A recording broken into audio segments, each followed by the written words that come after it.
we're all hungry to, get the social media figured out and get the ads and get the things. But the problem is you get this inbound and then your team isn't set up to be able to deal with it. Yep. And so it's an immediate crash and your clients suffer, your business suffer, and you as a leader struggles. You really can't scale until you've gotten your team figured out. You can help people write a book in 90 days, but is that realistic for most people? Absolutely. Wow. Yeah, that's doable. When you have a good strategy, it doesn't have to take years to do this. You can be in the process for 90 days and come out of it with an amazing book that's set up to build your business and best sell. This specific client, she was in a very small town in Washington. She was like, I live in a small town. I can't do this. She was making $1,000 a month. Within 2 years, we got her to 70K months. Come on, let's 70K go. months. Small town, Yep. making $1,000 a month. Yep. Said I can't do this, and now she's making $70,000 a month. Correct. Let's Yes. go.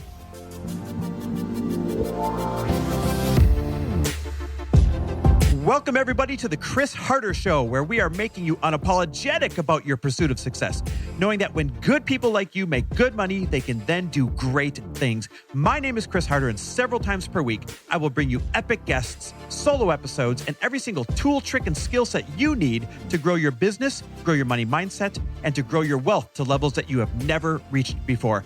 I've ended up in a unique place in life where I've got the experience, the connections, and all of the secrets that it takes to be successful.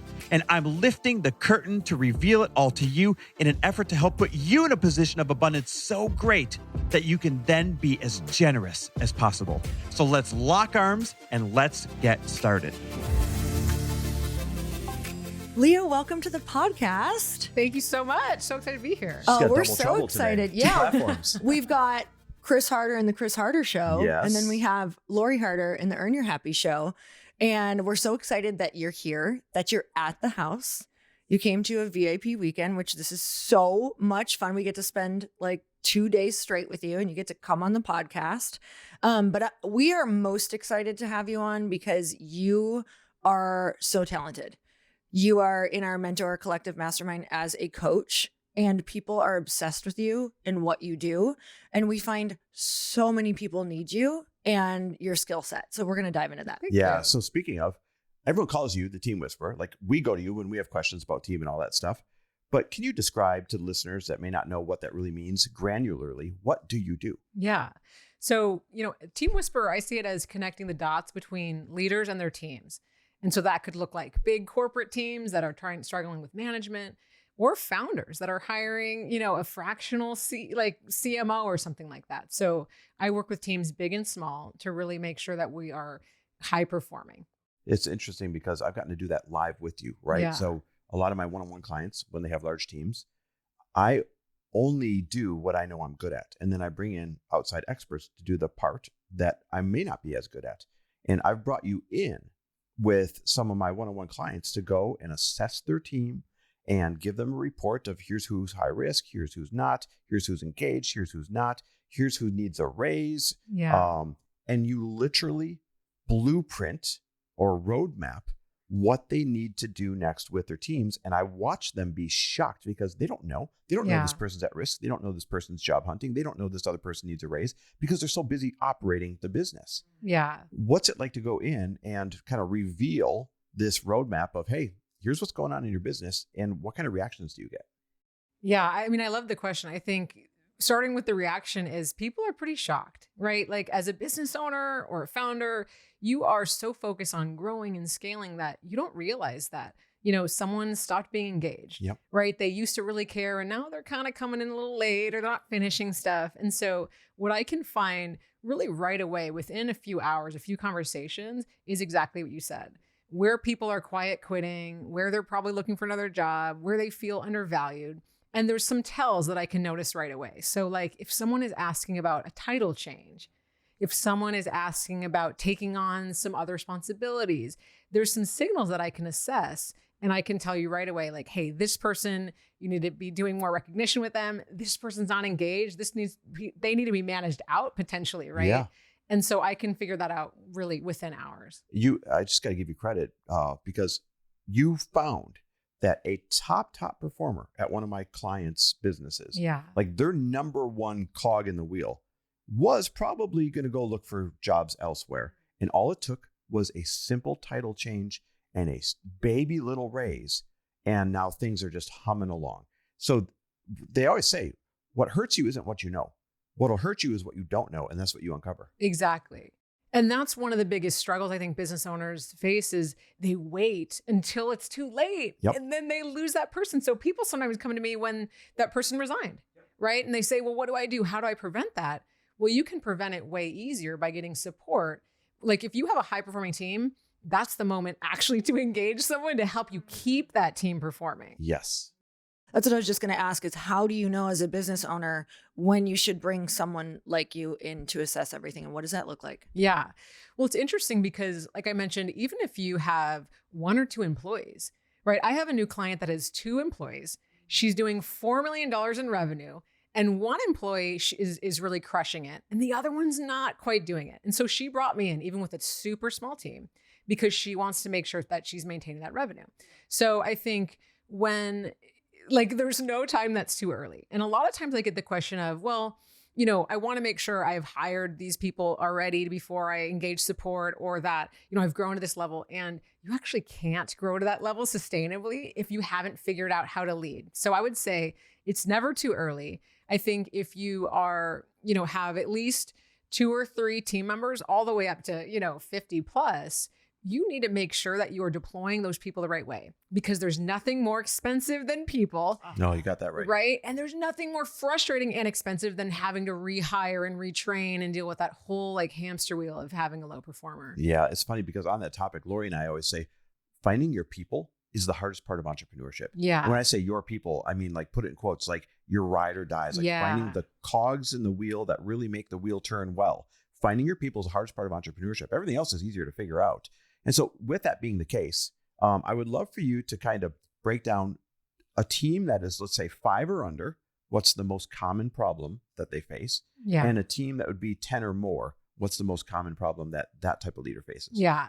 So with the smaller team, it's typically that leader is too much in the weeds. They are still like in the day-to-day, they're making all the decisions, they're the bottleneck. And often it's a product of they haven't quite figured out really what is their role. Yeah. How do they operate as a CEO? It's more comfortable to be in the weeds and signing off little things because it's scary to step into that CEO role. And so actually, I think we can relieve ourselves from that by having a clear understanding of what's getting done. And actually, this free resource I'd love to share with the community is called a snippets template.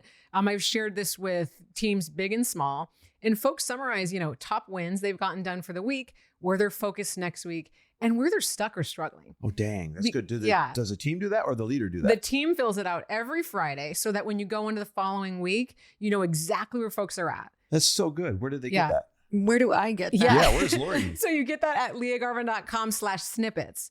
And this is a tool that I built while I was working at Google. Yeah. And it literally works with teams big or small because you can recognize wins.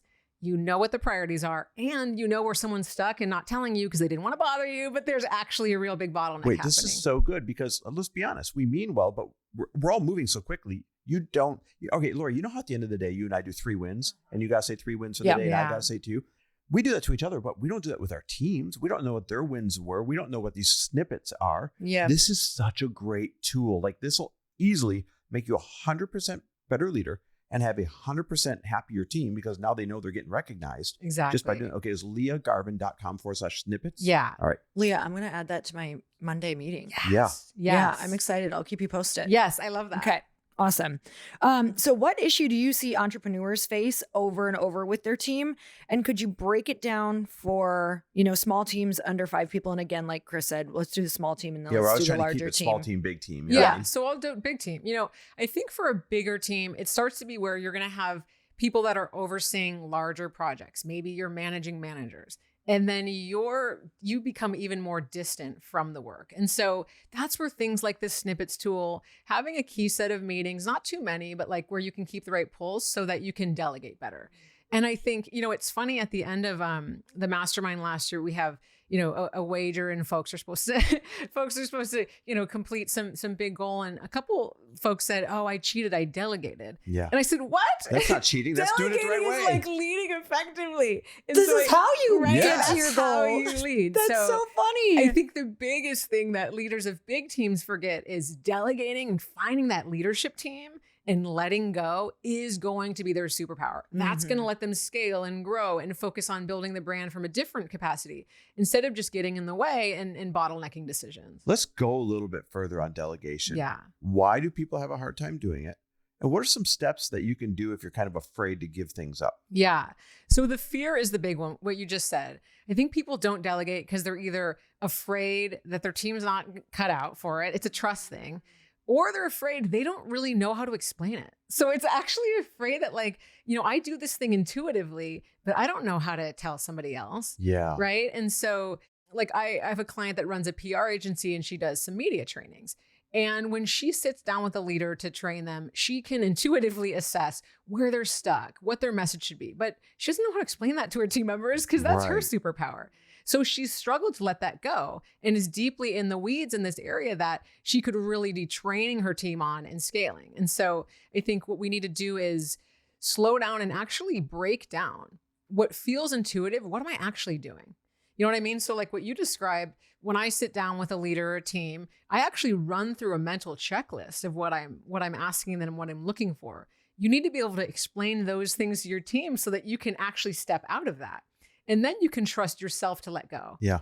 And then you hand those things off to your team. And then you see, okay, I give someone a little bit. I start building trust. I give them more. There's some wins. And now I give them more. So we don't trust people overnight the day they get hired. No, I mean, we want to give them the benefit of the doubt, but we give them small areas and kind of accumulate those wins. And then it's easier to let go. I always say, instead of trying to do everything 100% yourself, it's better to have 10 people maybe doing it 80 or 90% as good as what you could. Yeah. But you have to be okay with that 10 or 20% being mistakes and knowing that the greater collective, though, is way better mathematically than what you could do. Exactly. And it's just getting comfortable with the fact that, yes, mistakes will happen.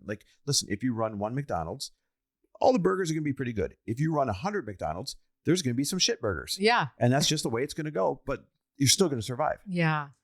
I'm just sitting having this obvious epiphany of this is like any relationship in your life. Chris and I have been together as long as we have, for 24 years now, because we have 2 times a day that we check in with each other. And we forget about this with our teams. And it's like these automatic, check-ins that help you assess what we talked about in the first question of, are these people going in? Are they all in? Or are they on their way out? Yeah. And we just don't give ourselves those check-ins with our people. So it's like we would start to even understand our company, our culture, our people who we're working with, what motivates them, what drives them. And that's really, really what you do is feel like you just have the pulse on all of your people and how to run it and how to get them. She's got the snippets. The snippets, man. She's got them. Yeah. And even through something like that, let's say someone is really excited and putting all these wins, and then over time you see they only put 2 wins instead of 3, or they're less detailed.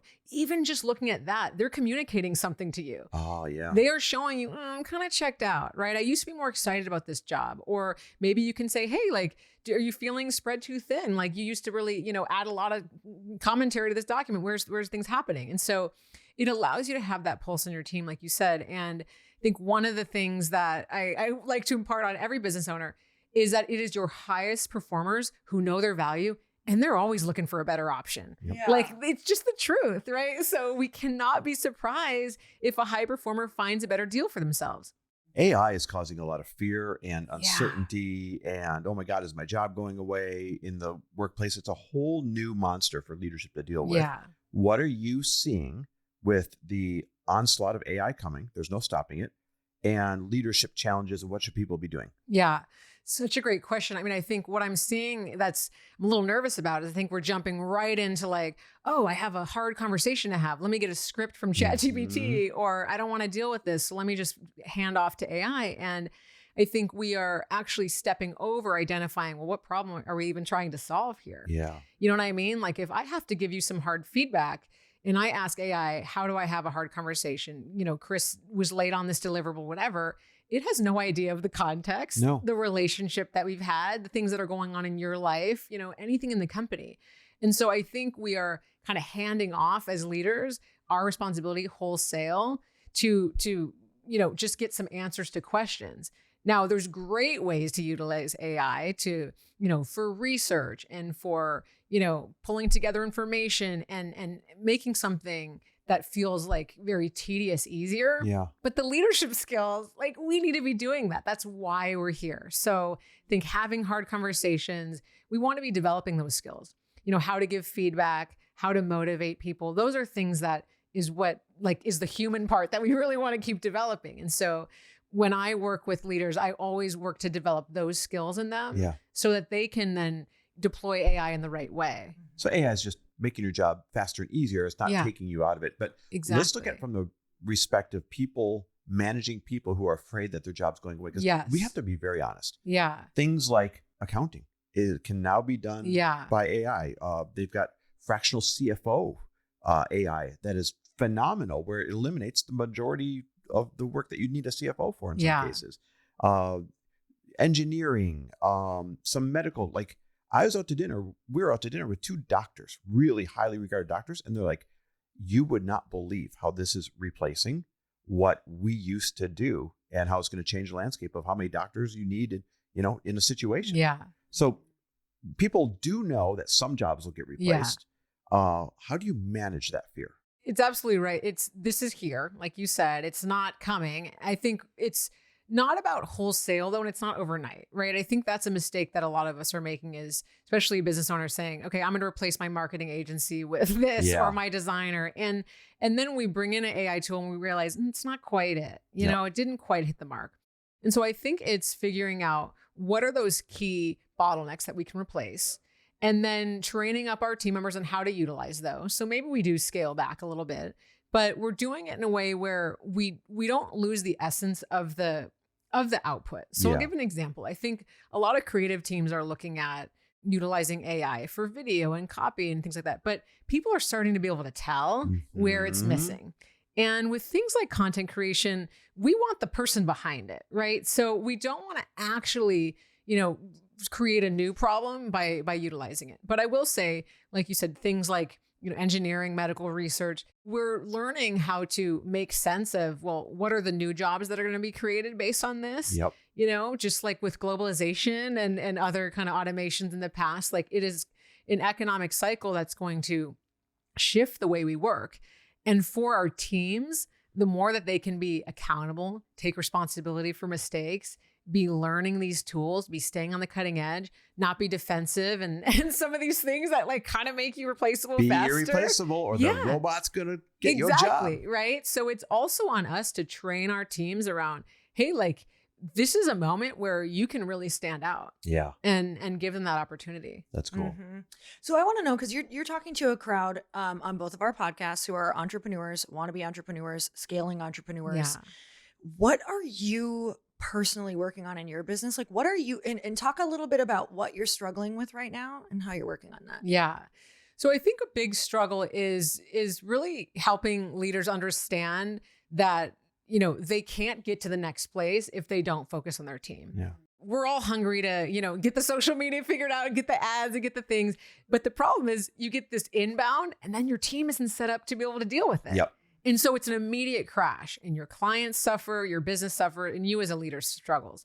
And so I think what I'm really hoping to impart on entrepreneurs is you really can't scale until you've gotten your team figured out. Yeah. Even if it is, again, just delegating to a VA or a fractional COO, right? I mean, it's or whatever roles you have. If you don't know how to explain what you want, set expectations, talk about deliverables, you can't even bring on a social media agency. Right. So I think the need to actually slow down and say, wait, how do I, figure out even where I'm going with my business? How do I know what I want? And so that's what I support folks with. And one of the ways is through this ops playbook, which really maps out, where you are today and where you're going with your business, right? What are your expectations, your working norms, how you set priorities, how you're tracking work? Because if we don't have that figured out, whether we're a, 5-person business or 100, then how is anybody going to be able to support us? They really can't. Yeah, I love that. Okay, so where can we find you, follow you? How can we work with you? Who's your ideal client? Let's start there. Who's your ideal client? How can they work with you? I think ideal client is someone with, from 3 to about 30 team members, right? Where you're doing close to $1 million in revenue to 5 million, where you are at this moment where you want to scale, you want to keep growing, but that there's something getting in the way. Yep. right? And so ideally it's someone that's really eager to, figure that out and is okay looking under the hood and wants to, have their team operating their best. If you're a little bit scared of like what you're going to uncover, then, And you really need Yeah. her. yeah, You you really really need it. But and it's not only if your team is broken, right? I don't think there's really broken teams. There's just opportunities. So if you have a high performing team or you have some struggles, it really both apply. Ways to find me are my website, liagarvin.com, on Instagram at lia.garvin. And my podcast, the New Manager Playbook podcast, is a great place. It's so good. I want to go back to put a ball in this thing with where I started. And I said, it's not what you know that hurts you. Yes. It's what you don't know that hurts you. And everybody, they do oh my God, this person gave their 2 weeks. Oh my God, this person gave their 1 month. I didn't see it coming. And there is a way to prevent that. And that way to prevent it is you. It's literally you.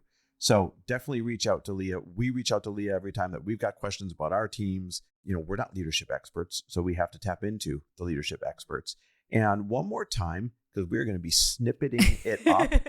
What was it? Was it liagarvin.com/snippets to get that freebie? Yes, that's exactly That's right. literally become a You're part lucky of you our have an meetings. easy name to spell as well. But Yeah.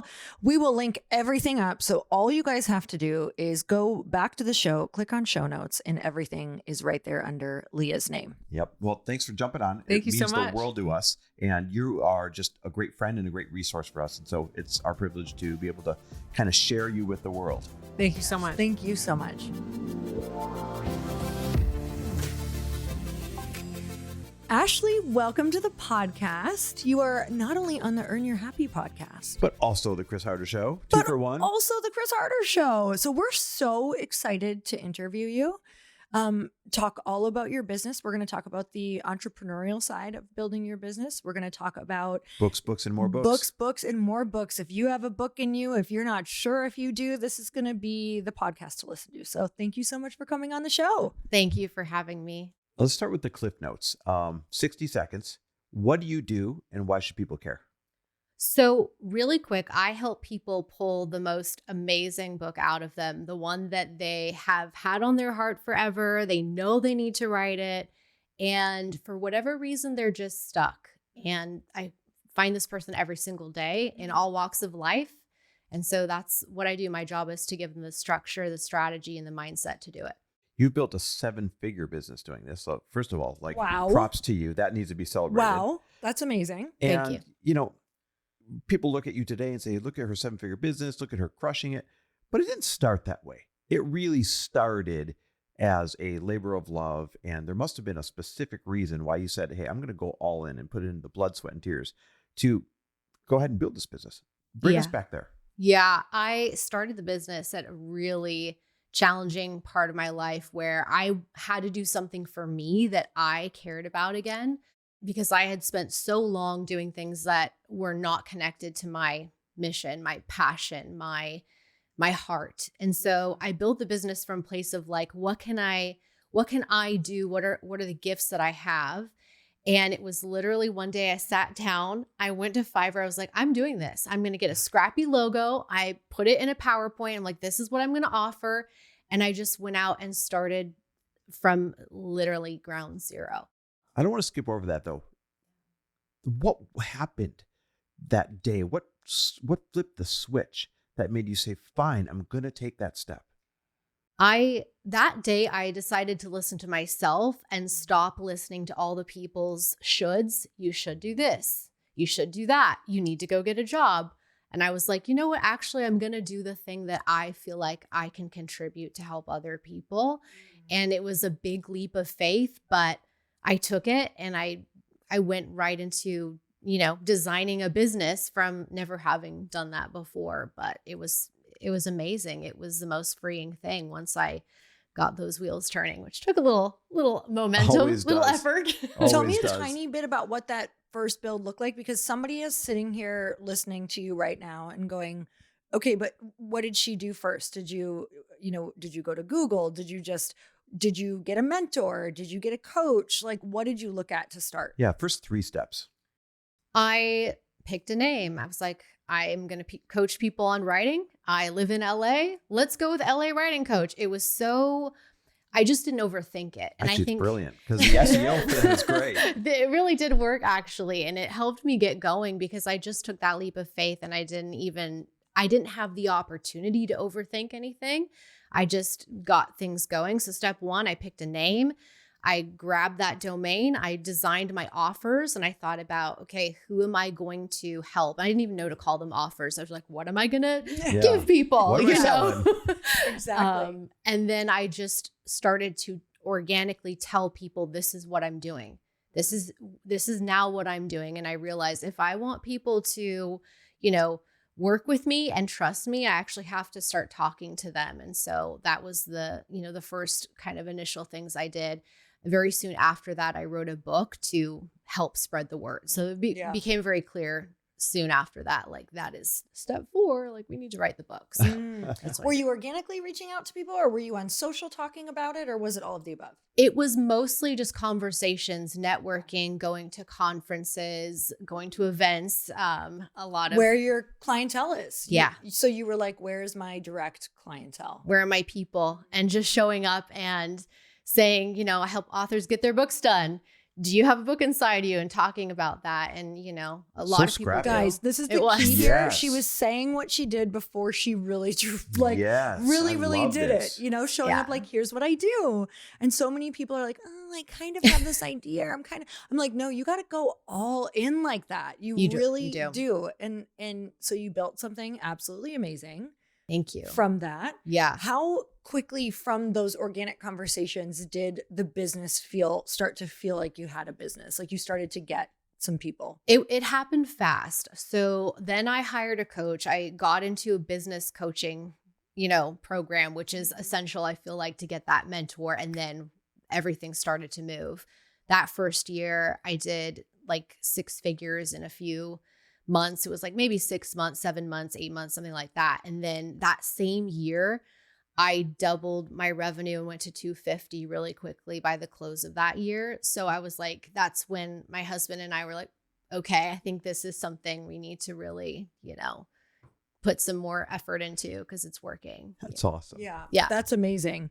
Okay. So let's switch gears real quick and let's talk to the people who are listening and feel like they have a book inside of them, but they're super overwhelmed or they're stuck. What is the first mindset or strategy shift that you think that they need to make to finally start? Yeah, it's not actually too dissimilar from the business side of it, where you get the overthinking and you become sort of a perfectionist. That happens a lot with books because they're so permanent, they're around forever, and people tend to think they can't, they can't kind of knock it out of the park on book number 1, but you can. And so the first thing is mindset. You've got to get your head right. You've got to start thinking about the actions you're going to take and stop second guessing every move. And it's very similar to business. It's very much about get a strategy in place, get your mindset right, and start taking action on that book a little bit every day. No different if you're going to go to the gym and, lose 30 pounds, right? It's that little every day that adds up. So Lori asked about the people that know they have a book inside of them. I want you to speak to the people who have never considered it. Because let's be honest, writing a book can be very time consuming. It can be very daunting. It can be very intimidating. A lot of people think, oh, I don't have a message, or why me, or who am I to write a book, or they worry about people judging them. So I want you to speak to the people who don't think they have a book inside of them. Why is it important for them to consider doing this? Every single person has an incredible story. I have never listened to somebody and thought, they don't really have a life story. Like, they don't really have anything. Most people have an incredible origin story about how they became the person that they are. And they've got, serious things to share with the world, serious value. But they often just get hung up in their head thinking, I don't have that within me, or most people do. And it's, writing that book is something that's going to change you. It's going to elevate the person that you are from a self-development standpoint. Like, it's going to make you better. No different to going to the gym every day or starting your business. Like, it's going to make you better when you actually take the time to sit down, you write that book. You're a different person at the end of that draft. You'll never be the same in a great way. I want a real example. Can you think of a client that started out thinking a book is not for me, and now they're like flourishing because of it? Yeah, so many. I think they came into the process with resistance. We had a client called Lynn, and she had been told her whole life to write her book. Like many people get told, you should write a book. You should write a book. Oh yeah.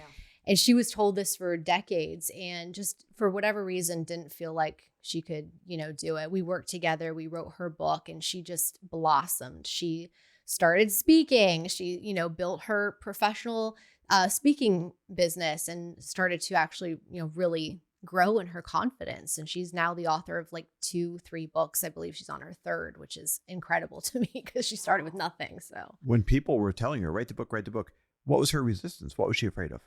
I think it's the, what will people think of me? It's the, do I have something really to share? Yep. Who am I to write a book? It's, who's going to want to read what I have to say? It's all of those thoughts that get people really stuck and self-doubt, right? I remember this with my book. Number one, I did not graduate high school. I'm like, who am I to write a book? I can, like, what do I even know about?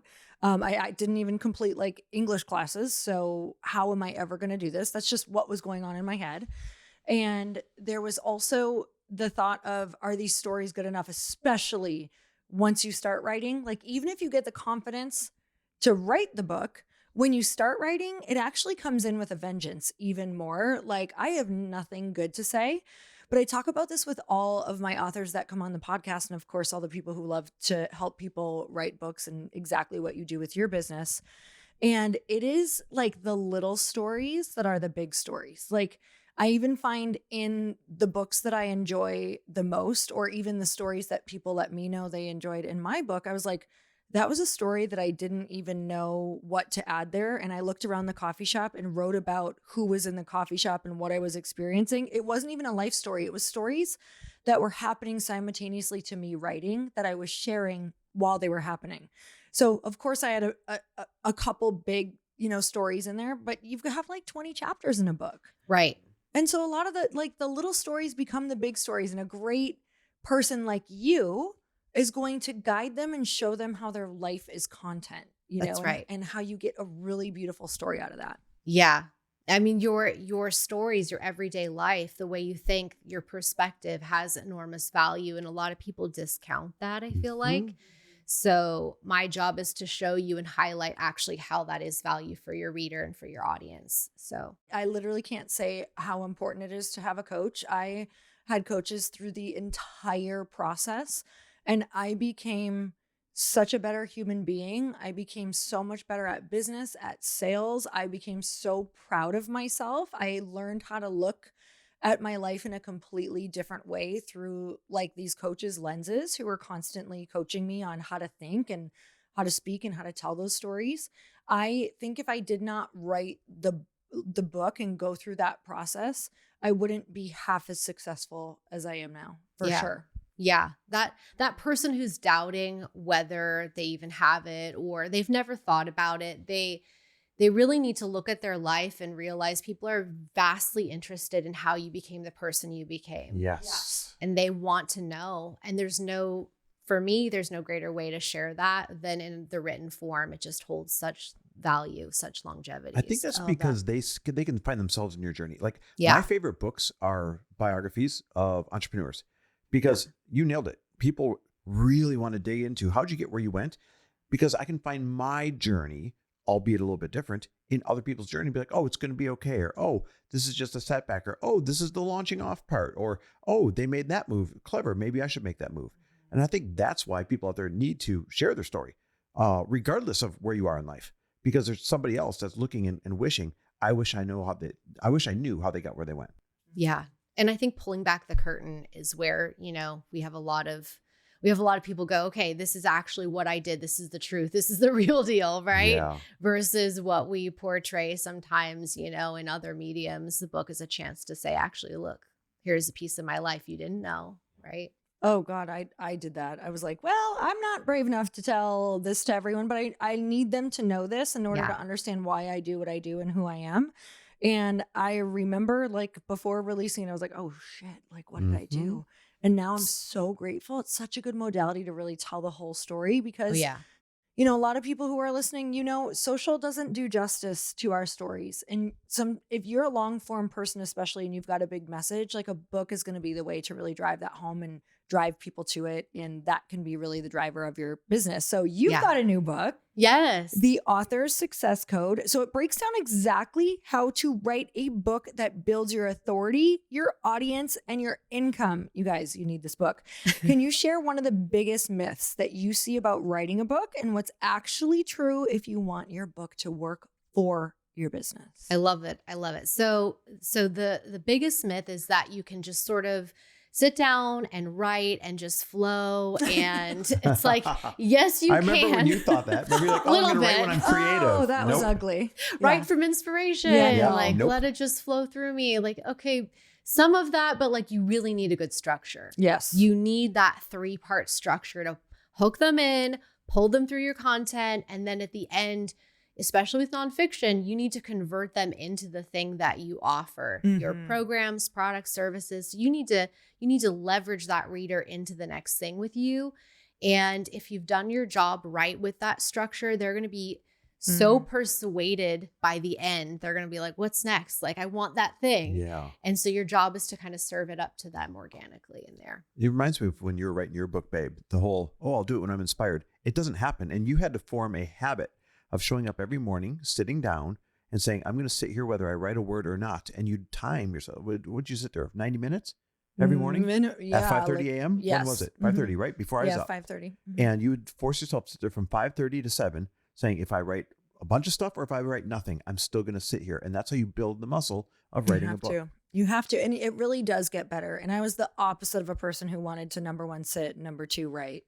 Yes. Yes. That muscle has to be built. And it's, you know, it's a strategy of like, okay, whether I write garbage or this is Shakespeare today, I'm going to make myself do the habit. And you just have to show up consistently. I love it. I love that you do this because it is definitely outside of like an event or starting your own business. I think writing a book, starting your own business, or like throwing an event is like one of the largest personal development journeys of your life. And you know, like you had said, you are a different person on the other side. Oh, yeah. Someone who you're just so proud of and who really can feel pretty unstoppable after writing a book. Oh yeah. I have clients launch businesses. They go out, they start landing TED Talks. Yeah. They're, you know, their confidence, like I did the hard thing. I did the thing I didn't think I could do that so few people do successfully. I finished that thing, you know, it's a testament to that perseverance. Yeah. So it's a big deal, you know? You know, also even someone who, you know, I literally get hundreds and hundreds of podcast pitches a week, and I will take someone a lot more serious who has a book. Yep. Because they chose, or they decided and knew that their message was big enough and concise enough and clear enough to put in a book that I know that they spent a lot of time to create, you know, an outline and a set of tracks for people to run on. Right. Where a lot of times if I have someone who's like, yeah, I love to talk about X, Y, and Z, I'm like, great. Have you like, you know, are you going to get on this podcast? And are you really going to take us down a linear path, or is this going to be all over the place? Like, do we have our 3 things we're going to talk about? Or do we have our, you know, our 5 things, or chapter 5 that's really going to get into this framework? Like, it really helps me know what they're going to come with. Yes. And it helps you book stages. It helps you book opportunities.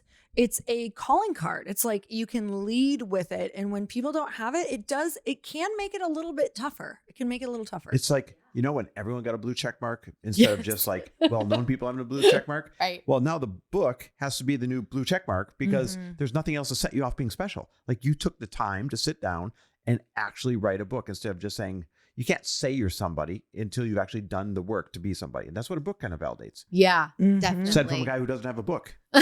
Chris, we got to fix that. Yes, exactly. You would write such an epic book. I can't wait till you have enough time to do it we'll see. Yeah, it'd be called the Bible of F words. Yes. Great. Well, everyone needs it. Yes, exactly. How I F-worded my way to millions of dollars. I mean, you kind of have. So is Gary Vee. So it's great. Yeah, I like it. And the We're doing the irony same is boat. it'd probably sell really well with a title like Yes, that. it So really bestseller would. status There on we top go. of We it. got my title. You heard it here, everyone. That was so easy. Great. Well, all joking aside, somebody like myself that wants to write a book or someone that's listening, you're relaunching something that's super cool called the Book Accelerator. Yes. And you're also working with a handful of one-on-one clients. Talk to me about the difference. Like, who is the Book Accelerator for versus who's the one-on-one hands-on attention for?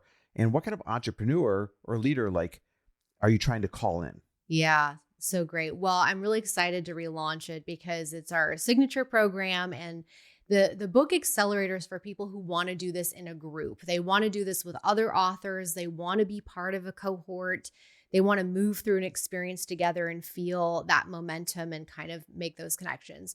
Whereas the one-to-one is more of a curated experience for somebody that doesn't have a lot of time. They want some done for you components in there. Yeah. So I like to come in and do their book branding, help them build that outline, that structure. So I do a lot for them in that experience, where the group, it's more like, here's the method, here's the sauce, right? You go and do it yourself, and you find your way, you build your content yourself, but we're here to help you, right?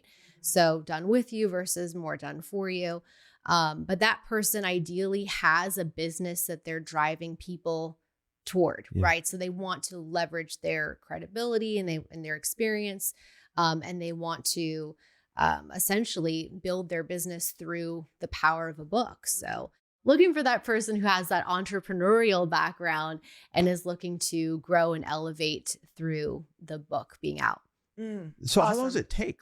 I think I remember seeing on your Instagram one time that you can help people write a book in 90 days, but is that realistic for most people?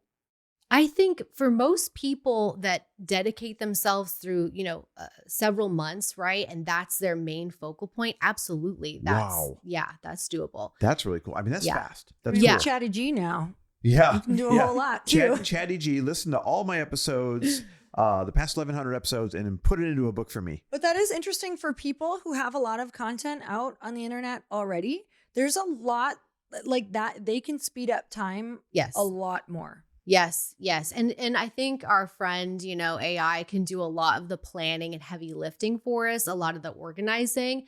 But when it comes to writing, I really like people to sit down and do what you did, Lori, and commit themselves to drawing those words out of them, because, well, one of the things is you can't copyright a book that AI has written. So, Interesting. people be careful. Publishers won't touch it, so you gotta be, because you don't fully know. You don't fully know if those words are taken or not. You just really don't know what's happening right now. Publishers won't touch it. It's, What's one more thing that would surprise people about writing a book, like in a good way? Oh, in a good way. I think just the sheer speed that you can move through the process. A lot of my clients, especially those one-to-ones, they'll get to a certain point and go, this feels really fast, almost like it feels like it should take longer.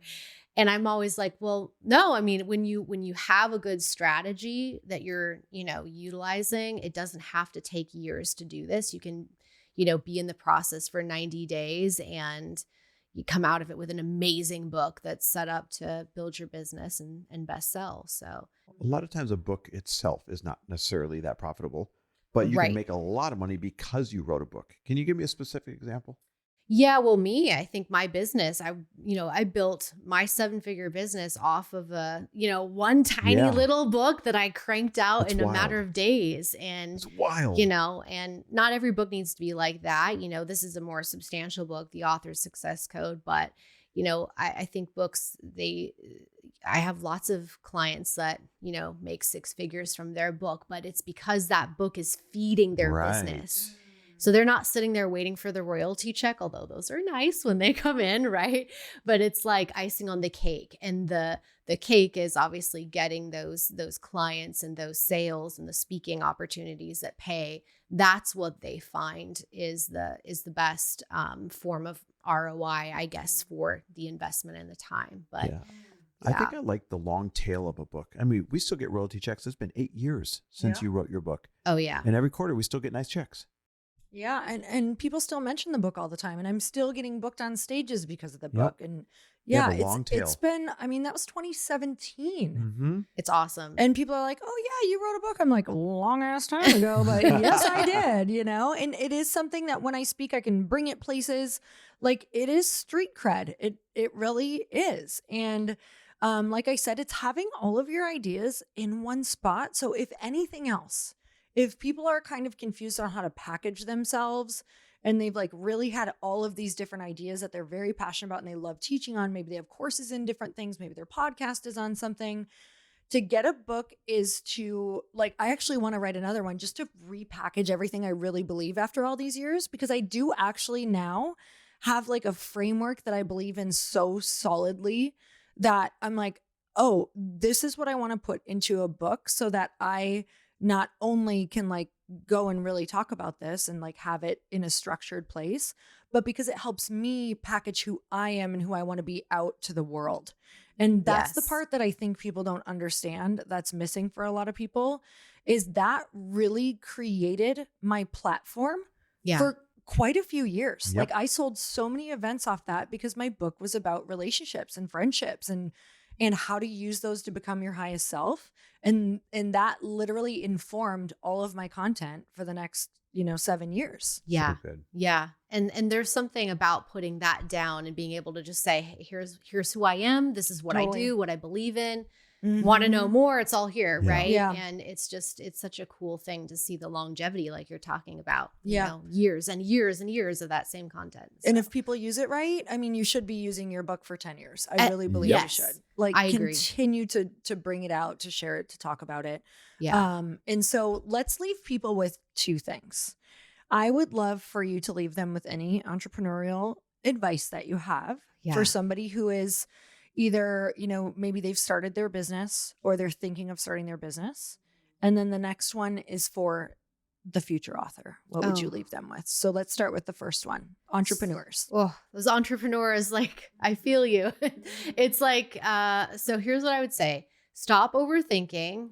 Just take action. Even though it's messy, it's not going to be perfect. It's not going to look polished. Not yet. That's okay. Just get going with it. I would say, don't overthink what you're about to do and start taking that action. Because a lot of people, so one of the things I would advise is sell it before you make it. Yes. Sell it, then go create it. Yep. For sure. Because you just got to get in the rhythm of like, I'm selling a thing and then I'm going to deliver on what I sold. And that is often what the rhythm needs to be. So Accountability. Or you won't do it. Yeah. And so stop trying to like make it perfect and then go out and sell it, because otherwise you're not able to really test if it's viable. Better to get paid and then go make the thing that you just I like that. Yes. talked Totally. about. Yeah. Okay. Now for the writer. So for the author, the aspiring author, I think I want to tell them to go back to their origins and really think about the story that only they can tell, right? The story that is maybe a little vulnerable, a little bit scary, but they know deep down is fundamental to who they are and why they're doing the work that they're doing, because so often they ignore that part of themselves. But that's where the good stuff is. That's where people really will connect with you and find, your heart, your humanity, and want to work with you. So like tell those uncomfortable stories, get vulnerable. And I feel like that's a great place to begin. I love that. Where can people get the author's success code? Oh, just go to Amazon and it's going to be there. You can look it up. It's also on my website, writingcoachla.com. Writingcoachla.com. Writingcoachla.com. That's Love it. And what's your Instagram handle? At Ashley M. Writes. Love it. All right. At Well, Ashley thank you and so we're much. putting everything in show notes. So you Yes. guys can just scroll down and click and see everything that she just said. Yep. Well, thank you so much for being on. It means the world that you take your time to come on and share like why you should be an author, how to be an author, how quick it can go, what the business case studies are for doing it, because it's going to make a huge difference in someone who's been out there kind of teeter-tottering, like, should I not? Yeah. It's a hell yes to do it.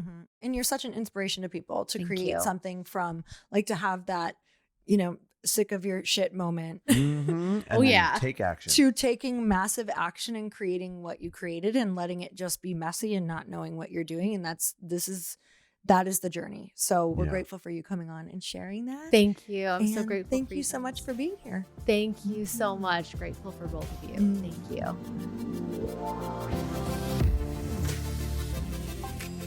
Kelly, welcome to the podcast. Thank are you. Not only on the Earn Your Happy show, but you're also The on Chris the Harder show, Double Trouble. Yeah, so you get the both of us today, and we're so excited that you're here. You're actually here at home in our studio, which is so much fun. Yes. You are here for a VIP Mastermind weekend, and we're excited to dive into your business because what's so exciting for us with these podcasts is to not only talk about exactly what you do, because you do some really cool stuff, but also to kind of share with people where you're at in your business and, you know, what's working well for you, what's not working well. People get really excited to know that you're kind of in the trenches with them building. So we can't wait to dive in. Yeah. And here's why I was excited to have you on.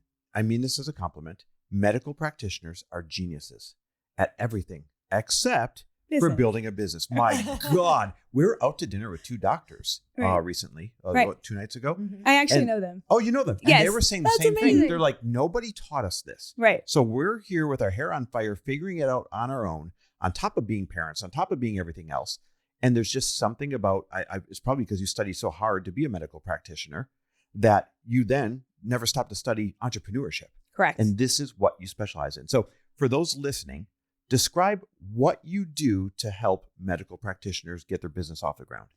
Yes. So what we do is we help men and women in the healthcare space, especially cash-based practices, grow and start their businesses online and in person. What types of specific things do you do? You help them grow an email list? Do you help with marketing, or do you help with like the financial side of things, or is it a one-stop shop?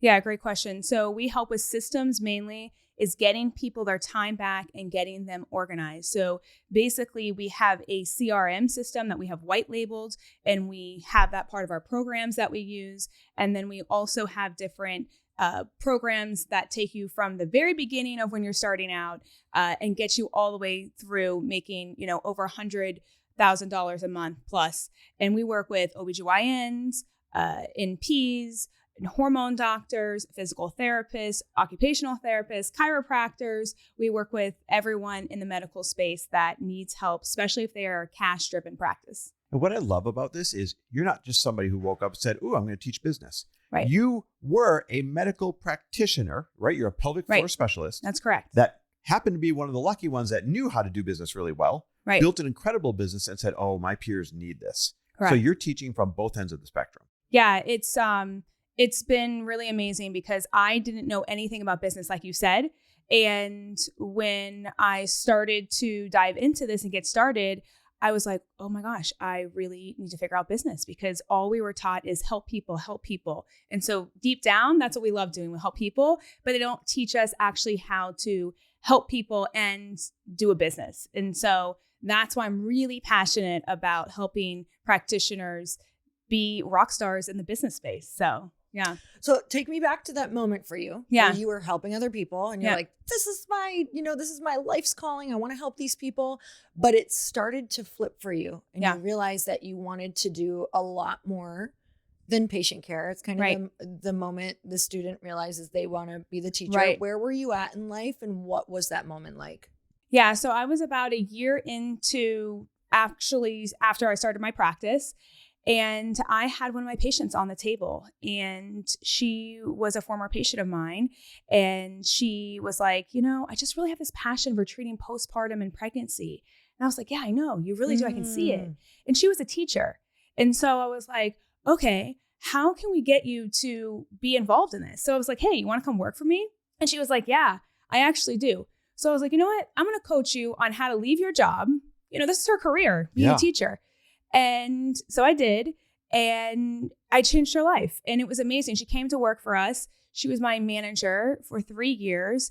And that was the moment where I really realized, oh my gosh, like I'm not only helping people physically, but I'm also able to help them change their life completely. And it's in a different dynamic than I knew was possible. And so I started to do that over and over and over again with patients. Like I would coach them on how to leave their jobs. And it got me really excited. And I was like, why don't I do this for everyone else? And like, that was the moment that I was just like, yeah, I can really help people in business. So I love those stories because they start with one person. I feel like you just brought me back to a time where you and I, Chris, like, I think someone had asked like, oh, how did we grow our online business? And I also had a brick and mortar at the time. So I had a gym. And it was like, I think I came home and I was like, we should do like we a should day. coach this person. Yeah. Like we should do like 4 hours with this person, just see where we can get. And it takes that one moment of, wait, this worked. Yep. How could I do this again? How could I scale this? How could I turn it into a business? So for anybody listening, it doesn't start with some massive business plan. It's typically one person that you got a transformation for. And you're like, well, shit, that worked. Right. Exactly. It's exactly what it was. And it was exactly just such an inspiring moment where I was like, why don't I help other people do this?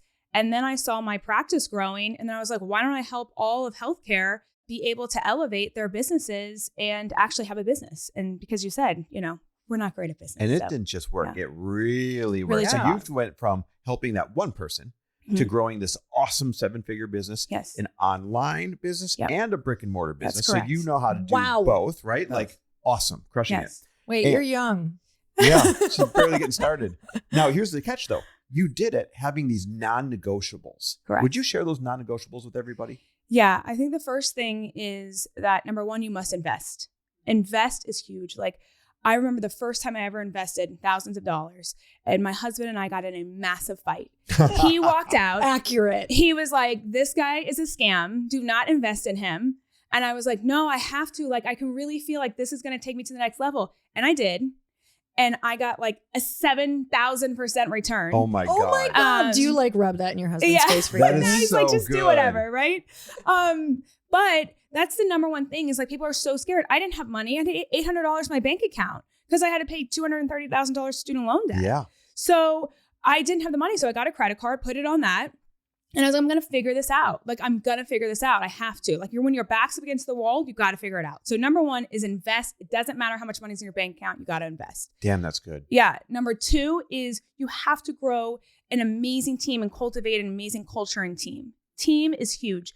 Being able to know your strengths and know other people's strengths and how you guys work well together is important. And they have to have passion. That's number three for me. Number three is you have to have passion and purpose. Yes. Okay.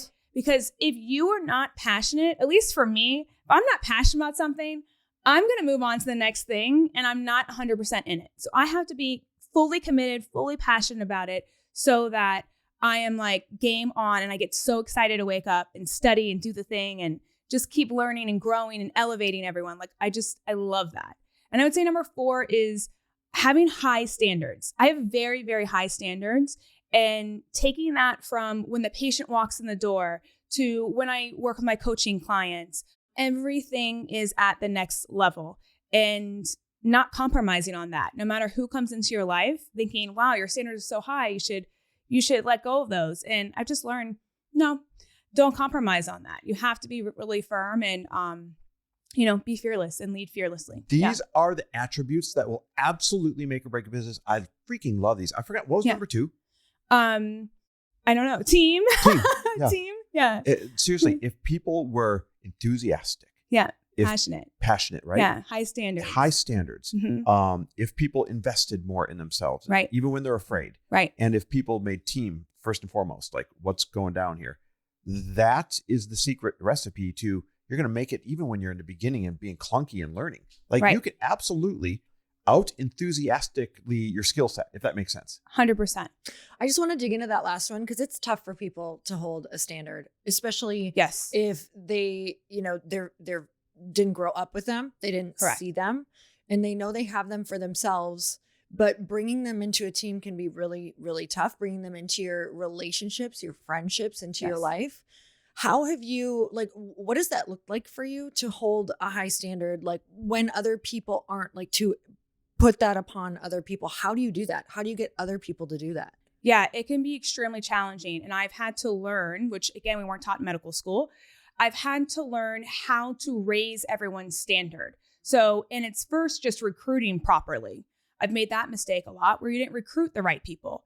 And so you have to know their deep why before you even bring them on. You have to know what drives them. Their vision has to fit inside your vision. And so once you know that, and it's like, okay, you want to get this thing? Okay, great. Well, this is how we're going to do it inside this company. And as long as you put them on the forefront and really learn how to elevate them, then the whole team is moving forward. But if you're just like, hey, it's all about me and I want to just do this thing because it's me, you will not have a business.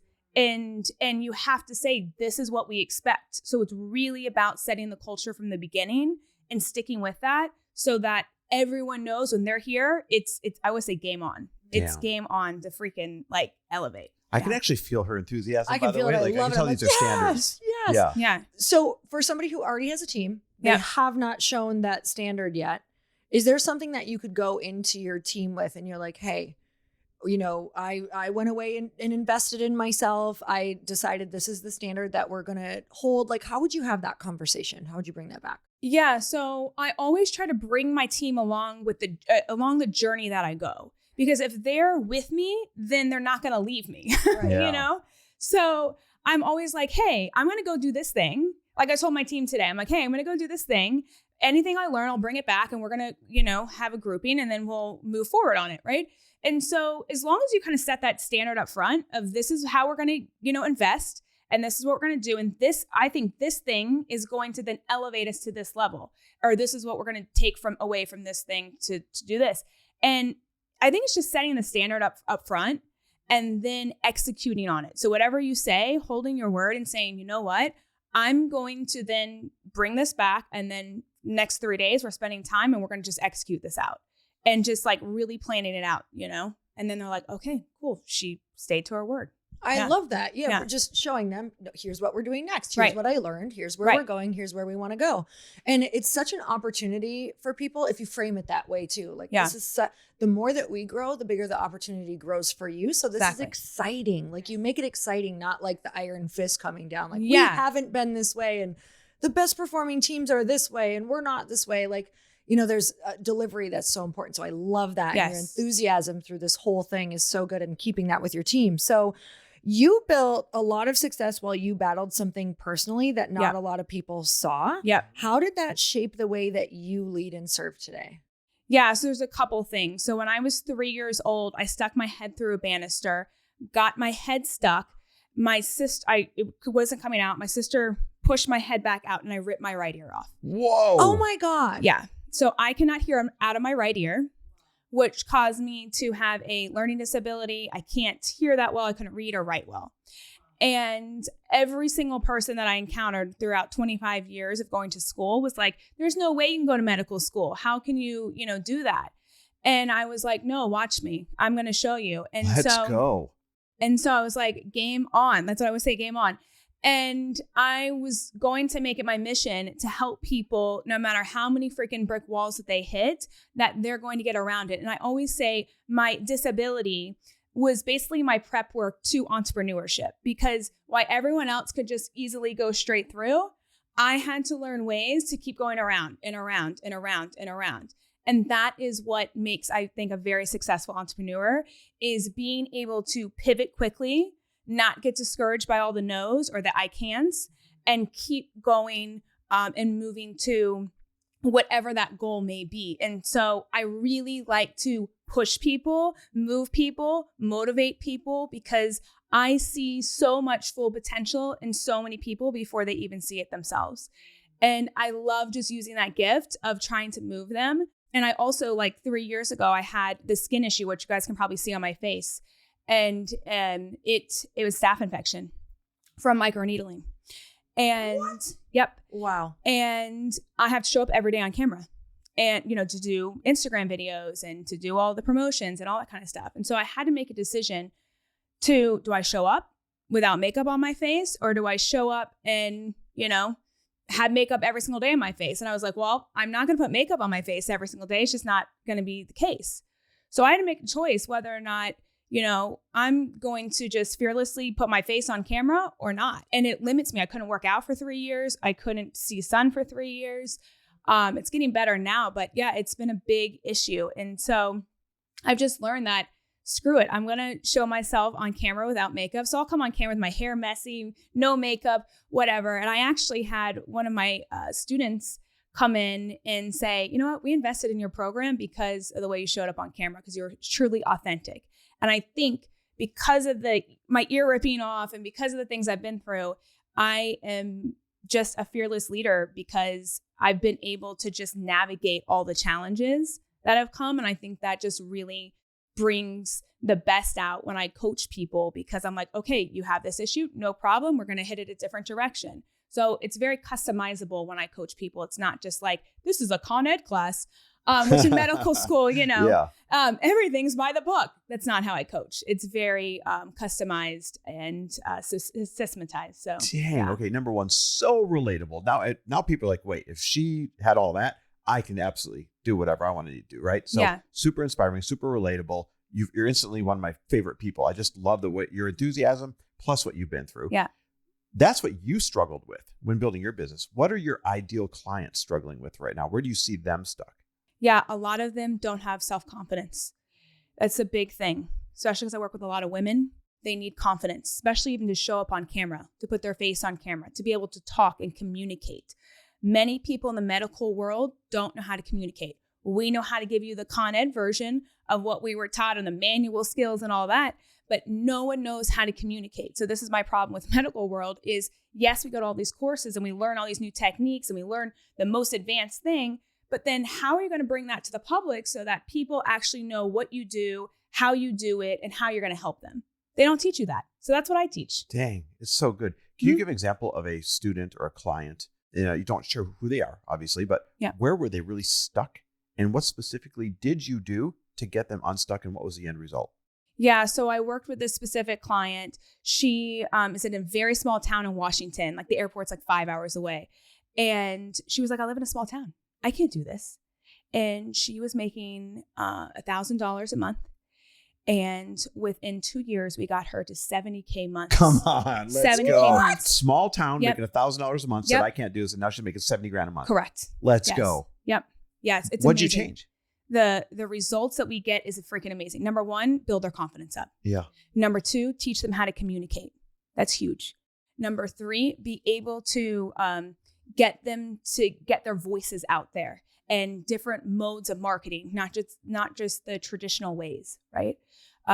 So I would say those are the biggest things, and just keep creating a community. The community that I build, especially for women, is insane because they all are like, it's not just talking about our businesses. It's talking about what hairdryer did you use today to look cute? What's your makeup look like? Very important. Very important, right? What outfit are you putting on to do this thing? Like, how's the relationship with the husband? Like, all those things actually get you to show up better when those are good, better in your business. And so just creating a community of that is just, it's phenomenal. And just being able to elevate them. I love this. So obviously, if a medical practitioner is listening and they want to work with you, how do they reach out to you, and what should they say? Yeah, so you can find me on Instagram at PelviBiz. I will spell it PelviBiz. So at PelviBiz. And you can just say, hey, Kelly, I'm looking to start my business. Hey, I have a practice. And we do coach online and in person. So meaning brick and mortar. So if you're one of those, whether or not you want to do teletherapy, whether or not you want to start a actual physical location, we have successfully, I've done it myself, both to create 7 figures on each practice and also helped over 400 providers with their practices as well. And so, just say, hey, this is what I need. This is where I'm stuck. And I will create a customized plan for you and a pathway so that we can get you on the right track. Dang, so good. And you have some awesome freebies. Yes. They're all right there in your Instagram link. Yes. But you have one of them in particular that's literally like a start here blueprint for people trying to get started. That's correct. Yep. It's called a Kickstarter kit. So if you guys are getting started or wanting to get started and you don't know from a legal perspective and really kind of just all the ducks that you have to have in a row to get started, we have that right for you. So if you want that, just DM us and say, hey, I'm trying to get started, and we'll send that over. Yeah. And that's what I love about that is it's the stuff. It's funny. I just said this in a different interview. It's the stuff you don't know that gets you in trouble, right? Yeah. And you mentioned the legal setup and all that stuff. Right. Because what happens is you're like, ooh, I want to do this business. And you just do the fun stuff you know. Right. And it's the stuff you don't know that gets you in trouble. Right. So I love it's that. Happened to me. Definitely go get that resource. All right. At PelviBiz. Yeah, at PelviBiz, one word. It's all right there in the links. Yeah. All right, we have it in show notes, so you guys can just literally scroll down on this show and click everything. It's super, super easy right there. So, Kelly, thank you so much for coming on. Thank you. This was so much fun. Much. Yeah, yes, you rock. thank you. Like, not kidding. Thanks for taking the time to come on and like explain what you do. you are instantly one of my favorite new people. Your enthusiasm is off the He chain. lives for I love enthusiasm. So do I I. love enthusiasm too. Yep. I love people with enthusiasm and people that have been through some shit and still make no excuses. That's and you exactly are right. the walking example of that. Shit enthusiasm. We love that 100%. combo. Well, we appreciate you being on. Thanks Yes, so much. thank you guys. Thanks for listening. And if you loved this episode and know of someone else who is as successful as they are generous, please pass them on to me. It would mean the world to me if you help me get this cause and this message out to as many listeners as I can. So please, if you liked what you heard, it goes a long way if you take 30 seconds and leave me a 5-star review and share this with your friends. I'll be forever grateful. And until the next episode, cheers to your success.